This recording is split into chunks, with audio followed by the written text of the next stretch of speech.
Bonjour à tous, donc pour cette vidéo, on va un peu plus approfondir le type string et voir un peu du coup quelques applications, etc.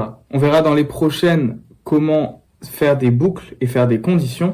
Et aussi, je voulais préciser un truc très important, c'est que quand je vous montre du coup des choses, des concepts de programmation en Python, etc., ce qui est très important, intéressant pour les comprendre et bien les appréhender, c'est de faire beaucoup de tests, de bidouiller un peu sur des chaînes de caractères, par exemple, comme on va le voir aujourd'hui, pour pouvoir bien comprendre comment ça fonctionne. C'est ça qui est très important en fait. La programmation, ça s'apprend surtout par la pratique. Du coup, je vous souhaite à tous une très bonne vidéo.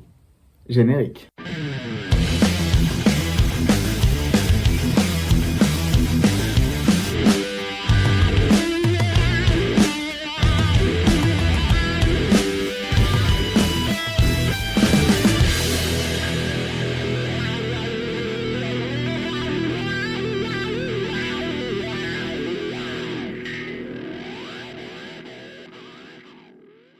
Bon, la dernière fois, on a vu comment instantier des variables de type str, on a vu comment instantier des variables de type int, on a vu la fonction print pour montrer des variables, on a vu aussi la fonction str pour transformer un type de variable en le type str, on a vu la fonction type qui permet de retourner le type d'une variable, et on a vu qu'on pouvait ajouter des variables ensemble si elles avaient le même type. Donc ajouter par exemple des int et concaténer des str. Bref, maintenant qu'on a vu ça, on va pouvoir un peu plus travailler sur le type str, montrer plus de choses intéressantes. Donc premièrement, pour définir un type str, on peut déjà considérer plusieurs choses. Donc un string, donc par exemple a égale hello, qu'est-ce qui va le caractériser? Premièrement, il a une longueur, donc c'est-à-dire le nombre de caractères qu'il y a dedans. En l'occurrence ici pour a, il y a 5 caractères. Pour récupérer la longueur d'une chaîne de caractères, on a une fonction qui s'appelle len, dans laquelle on met par exemple a, et si on met par exemple b égale len a et qu'on fait print b, on sauvegarde et on run, on obtient 5, comme je vous l'ai dit, c'est-à-dire le nombre de caractères. Ensuite, on a une chose qui est intéressante aussi, c'est que chaque caractère dans une chaîne de caractères va avoir un indice. Donc en gros, c'est un nombre qui va représenter sa position dans la chaîne de caractères. Et cet indice va commencer à 0. Donc par exemple, le H ici aura pour index 0, le E pour index 1 et le O pour index 4. Et donc, par exemple, si on fait print A et pour print un caractère particulier avec un index particulier, on va print A avec des crochets et on va mettre par exemple 1. Et donc, qu'est-ce qu'on va avoir ici? On va avoir E, donc la deuxième lettre. Donc en gros, par exemple, quand vous voulez obtenir le deuxième caractère de la chaîne, vous allez mettre 2 moins 1, donc le caractère d'indice 1, c'est-à-dire le deuxième caractère. La notation avec des crochets permet aussi de faire certaines choses. Donc on a un autre type de notation, par exemple, on va créer une nouvelle variable qui va s'appeler C. Et si on fait C égale A crochet 1, 2 points, alors là, qu'est-ce que ça va nous donner? Ça va nous donner, il faut que je mette un prix. Qu'est-ce que ça va nous donner? Ça va nous donner hello. Qu'est-ce que ça va faire? Ici, au lieu de nous print que le E, donc le caractère à l'indice 1 dans la chaîne A, ça nous a print tous les caractères après le caractère d'indice 1. C'est ça en fait que font les 2 points, c'est-à-dire en gros on dit à la variable C, tu vas prendre la chaîne de caractères A à partir de l'indice 1 jusqu'à la fin. Et donc on peut faire ça aussi différemment, enfin on peut le faire dans l'autre sens, c'est-à-dire faire C égale A, 2 points par exemple 3, donc ça va être du début jusqu'au caractère d'indice 3. Par contre, là, ce à quoi il faut faire attention, c'est que c'est le caractère d'indice 3 non compris. Donc, c'est-à-dire que ça va aller jusqu'à 0, 1, 2, là le 3, le deuxième L, il va pas être. Donc, regardez, il faut que je fasse un print, sinon ça ne va pas marcher. Print C, là, si on fait comme ça, voilà, on voit juste le L comme ça. Si on veut prendre les 2 L, il va falloir faire 4. Donc, ça va aller du début jusqu'à l'indice 4. Voilà. Et on peut encore jouer avec ça en faisant C égale A toujours. Par exemple, là, de 1 à 4. Et donc là, ça va prendre de l'indice. Donc ça mélange un peu les deux trucs. Donc ça va aller de l'indice 1 jusqu'à l'indice 4, du coup, sans le 4 compris. Donc c'est le caractère d'indice 1, le caractère d'indice 2 et le caractère d'indice 3. Donc regardez ce que ça donne. Il faut toujours faire print Gérald, il ne faut pas oublier ça, print C. Et donc là, on se retrouve avec du coup E, L, L. Voilà.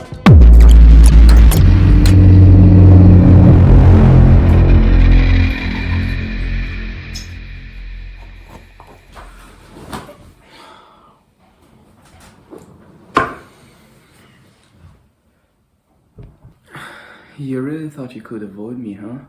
Cherche pas à t'éviter, je veux juste changer un peu le format pour pas me bloquer en fait. C'est vraiment juste ça. Blah blah blah. It's always about creativity and all that shit.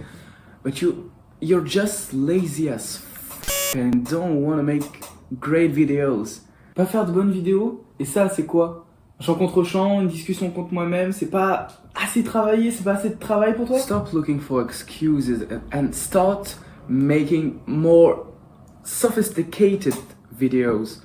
At least videos that are different than other basic Python tutorials. Peut-être que t'as raison en fait, attends.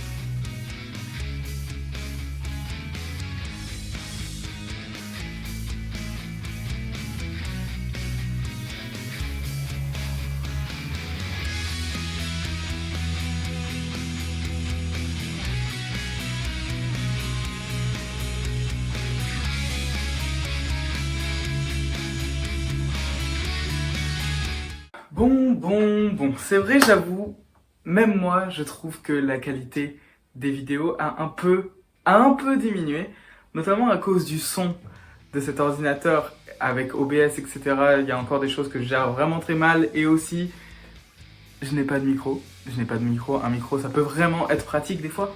Non, plus sérieusement, on va essayer de faire en sorte que la série Proc soit un peu plus en raccord avec la série Addiction, c'est-à-dire qu'il y ait des choses intéressantes, parce que j'ai envie quand même de faire un peu des tutoriels, mais aussi qu'il y ait un peu comme dans Addiction, donc de l'histoire, de la présentation, de la vulgarisation, etc.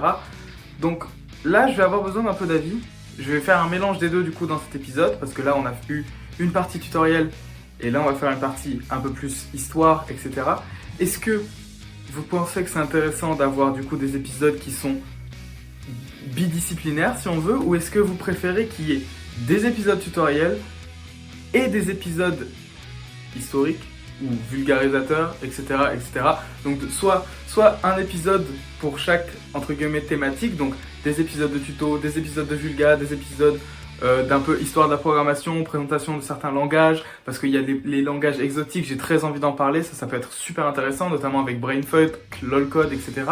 J'en ai déjà parlé sur TikTok d'ailleurs, n'hésitez pas à me suivre. Bref, plein de choses qu'on peut voir et plein de choses que j'ai envie de faire, et j'ai surtout envie de tout faire, mais j'ai tout envie de faire bien. Donc, c'est pour ça que je demande un avis. Et c'est une explication sûrement un peu trop longue. Ah oui, et une petite chose avant de commencer,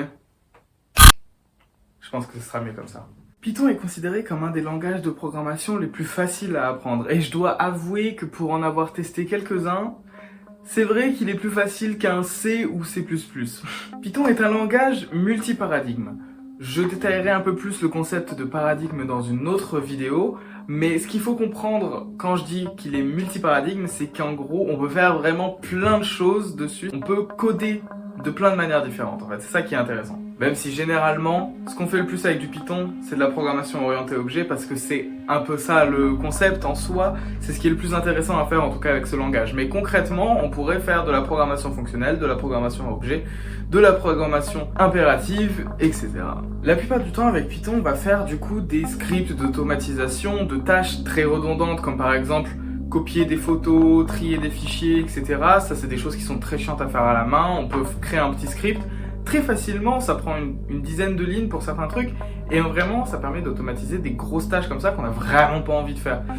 Aussi, l'avantage de Python, c'est qu'on peut très facilement ajouter des bibliothèques, et il y a plein de bibliothèques natives à Python, mais il y a aussi énormément de bibliothèques qu'on peut télécharger, des projets très intéressants. Et donc, par exemple, avec certaines bibliothèques, on peut créer, comme avec Pygame, des jeux vidéo. Pygame, c'est pas natif, mais par exemple, avec Tkinter, qui est une bibliothèque native, on peut faire des interfaces graphiques tout à fait sympathiques et c'est très facile à utiliser. Il y a Panda, NumPy, Matplotlib, des choses qui permettent de faire des graphiques, de l'analyse de données, de très grosses quantités de données.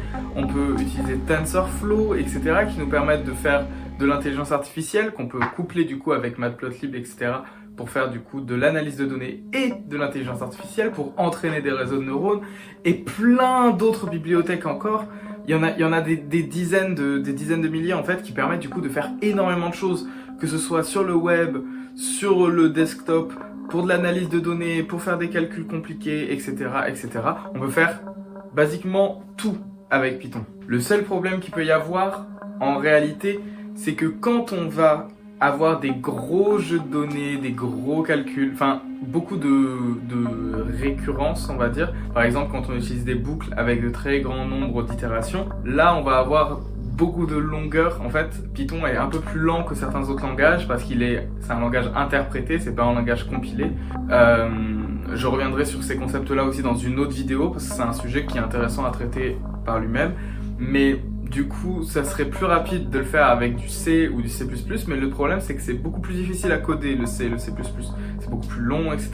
et c'est beaucoup moins facile à lire comme code aussi. Parce que faut pas oublier qu'un code, il est plus souvent lu que écrit. Donc déjà, le Python en fait c'est parfait parce que du coup c'est très facile à écrire et c'est très facile à lire. Voilà, mon point c'est surtout que même si c'est plus lent, c'est beaucoup plus facile à développer. Donc au final, il y a quand même un endroit où on gagne du temps par rapport aux autres langages. Pour un peu retourner sur l'histoire du langage Python, c'est Guido Van Rossum, je sais pas comment on prononce son nom, désolé, qui a créé le langage Python pendant ses vacances de Noël et qui a publié la première version sur internet en février 1991. Python aussi, c'est le langage, d'après Stack Overflow, d'après les stats de Stack Overflow, donc un très gros site de programmeurs, etc. C'est une sorte de gros forum, un peu comme jeuxvideo.com, mais pour les développeurs. Sur Stack Overflow, il y a des statistiques tous les ans, etc. Et c'est Python qui est le langage le plus utilisé, qui est le plus demandé en entreprise. Basiquement, c'est le langage du moment, en fait. Il est très vieux et ça fait des années que les gens adorent ce langage, que de plus en plus de gens l'apprennent, l'utilisent, et le demande parce que justement, comme je l'ai dit précédemment, c'est très rapide de développer. On est beaucoup plus efficace avec un langage comme Python qui est facile à lire et à écrire. Du coup, si vous savez pas par quel langage commencer votre magnifique voyage dans le milieu de la programmation, Python, ça peut vraiment être une très bonne idée parce que c'est un langage qui va être simple à apprendre. Et on peut même faire du web parce qu'il y a un module qui s'appelle Django qui est très puissant pour faire du web, pour faire les back-ends de sites web. Bref, j'espère que cette vidéo vous a plu et que du coup vous pourrez me donner vos avis, votre avis par rapport du coup au format d'épisode. Parce que ça me permettra de m'aider pour du coup choisir comment vont se présenter les prochains épisodes. Donc voilà, j'espère que ça vous a plu. Donc si c'est le cas, vous pouvez vous abonner, mettre un like et à la prochaine. Ciao.